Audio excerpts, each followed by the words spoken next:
আপনার সন্তানের সঠিক শিক্ষার জন্য ছোট থেকেই উন্নত প্রযুক্তির শিক্ষায় বিশ্বাস রাখুন। ভর্তি করুন ব্লু বেলস মডেল স্কুলে। You deserve the best education. Blue bells model স্কুলে 2025-26 শিক্ষাবর্ষে ভর্তি চলছে। ভর্তি সংক্রান্ত বিষয়ে বিস্তারিত জানতে কথা বলুন 8768062450 অথবা 9153020534 এই নম্বরে। গতকাল গ্রেপ্তার হওয়া নওদা পঞ্চায়েত সমিতির ভূমি কর্মাধ্যক্ষ তমাল শেখকে 14 দিনের পুলিশ হেফাজতের আবেদন জানিয়ে আজ সকালে বহরমপুর আদালতে পাঠানো হয়।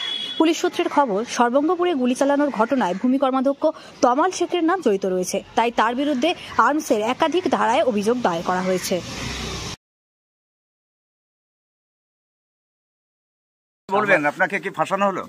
দেখুন, আমাদের বিডিও অফিসে আমরা জাস্ট আমাদের যে ক্যাশিয়ার সাহেব আছেন ওখানে আমাদের সভাপতি সাহেব আমরা কয়েকজন মিলে কাজের বিষয়ে একটু কথাবার্তা বলতে কথা কাটাকাটি হয়, সেই নিয়ে একটা অভিযোগ হয়েছে। সেই অভিযোগের ভিত্তিতে তদন্ত সম্পর্কে আমি থানায় এসেছিলাম দেখা করতে। ওনারা আমাদের এগেস্টে একটা কমপ্লেন করছে, তাই আজকে এসেছি। এবার দেখা যাক আইনের পদ্ধতিতে কি হয়, সেটা পরবর্তীগত কথা। কোনো পদক্ষেপ নেবেন কিছু?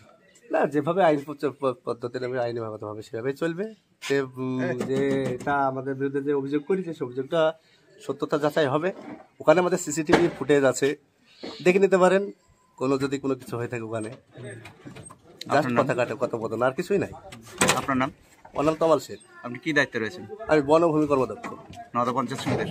নওদা পঞ্চায়েত সমিতি।